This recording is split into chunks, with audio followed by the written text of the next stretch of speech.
These I've been holding for probably 10 days or so because you're thinking, I want to answer these, and I certainly, when you want me to answer them privately, I will. But these are two people saying, I wish you would address this on the show because I think a lot of people probably have these same struggles. So I'll take a look here. This comes from Balboa.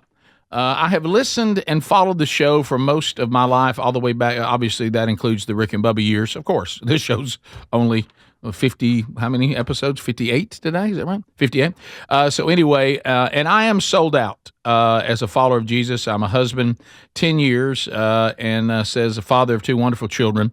I'm just now getting the chance to read, and then I did go and listen, which you heard one of our Vox seats talking about this a few weeks ago, to listen to and read the book that your wife wrote, Bronner. And wow. It really impacted my life. What an amazing, powerful story. I've known the details about Bronner for years, but it hits different once you have children of your own. No doubt about that. So I actually felt physically ill through the first few chapters and so incredibly uplifted after I finished the book. It was quite a range of emotions. You can expect that. But here's the question. I want to question you as a father. How do you come to terms with the fact that we can't really totally control everything?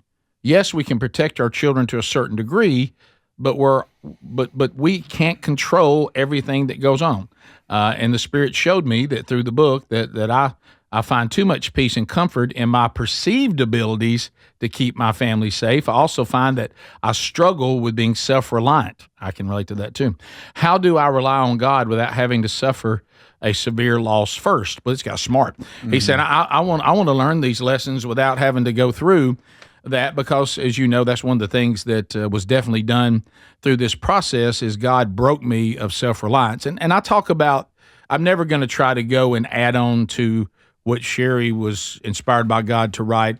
I mean, she gave 5 years of her life to that sacrificially because that's what God called her to do. So in the book I've got coming out in May, I do talk about how it impacted the relationship between my father, Greg, our father, and me through this process of us being raised, which is nothing wrong with that, to be tough men, but what you got to be careful. There's nothing wrong with that. We need more tough men. But be careful that doesn't go into being self-reliant to the point that you never truly submit yourself to the authority of God and faith in His sovereignty over everything, that you can handle everything, because that is going to lead to a very stressful life. And the quicker you can learn to be more reliant on God. And I think what you're asking, emailer, is, do we truly have faith in God? Do we trust our children to God ultimately? And do we trust Him enough that whatever He allows or forbids is right? And to somehow find peace in that. I actually find peace in that everybody isn't looking for me to do everything perfectly. And if I don't do everything perfectly, then people are going to get hurt. People are going to die. People are going to miss opportunities, because I don't know about all of y'all. I'm incredibly flawed. And I hope that my family, that they're under the hand of a perfect Father that can, everything that He does is perfect. Everything I do isn't. And so I would actually go the opposite way, not to be troubled by that, but to actually be comforted by that. When He broke me of self-reliance, it was quite freeing. It was hard and it was difficult. But when He taught me that my problem wasn't a lack of strength, my problem was a lack of weakness and total dependency on Him. I found myself taking care of everything myself and only going to God if things got too much for me to handle. And I hadn't got to the point where I really thought there was too much for me to handle yet.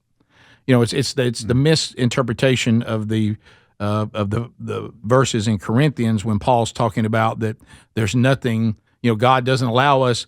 People misinterpret this, and I think it's in chapter 14, I think, where Paul is saying in 1 Corinthians, you know, there's nothing to, God never gives you more than you can handle. That's a verse about temptation. That's a verse about making excuses when you fall into sin. he's saying you can't blame God when you sin because he's stronger than any temptation of sin there is. That is not a verse on nothing ever happens to you in life that's too much for you to handle. My goodness, if let me assure you, yes, it does. But what I'm resting in is there's nothing that's too overwhelming that God can't handle it.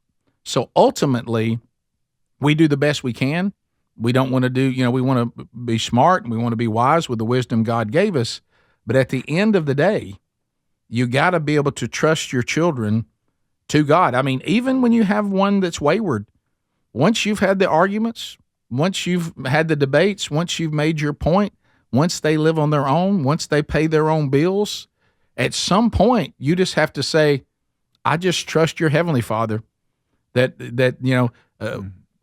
you may be the prodigal that returns in my lifetime. I may be dead and gone when you return, but I trust that he's working out a plan with you and that he can reveal himself to you in a way that maybe I can't. I think we need to find peace and solace in that as opposed to worry.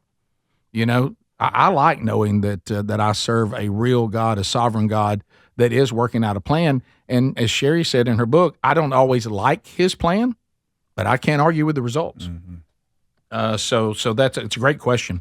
Next one, even, believe it or not, even deeper than that. I have a friend who's struggling with why God ever created us in the first place. Wow. If he already knew what road we would take concerning our salvation, I understand I'm now entering into a free will versus predestination argument, which we're not going to have today. Where can I point to the Bible to help? Well, I think this is going to be very limited because, remember, I'm dealing with a finite mind, and it's okay for me to say that I do not think that any of us can truly comprehend the one and only living God. However, let's know him in every way that he allows us to know him. Mm-hmm. So here's one thing that we do know. Let's say that you knew that your children, that when they were born, somehow it was shown to you that they were going to make some really bad mistakes. I mean, some bad ones. And you knew it. But you also knew that you could see the end, that you would provide a way to correct all the mistakes that they were going to make, even though you knew they were going to make them. Would you wish they were never born because of the trouble you'd have to go through? I don't think so.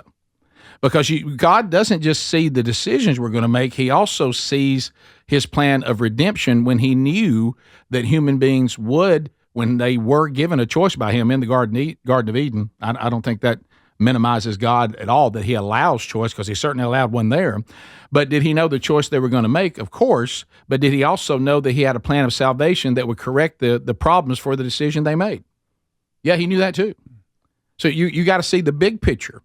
It's clear that God was at one time not pleased with human beings, Genesis chapter 6, but you never see a time that he did not provide a way out. It does say at one time he regretted because human beings became so evil in Genesis 6, and he killed everybody but 8 people.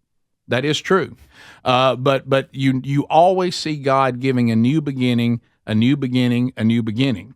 So if you were going to have children that, even though they were going to be rebellious and you knew it, but you knew that you also could provide a new beginning for them to get it all right, would you regret them being born?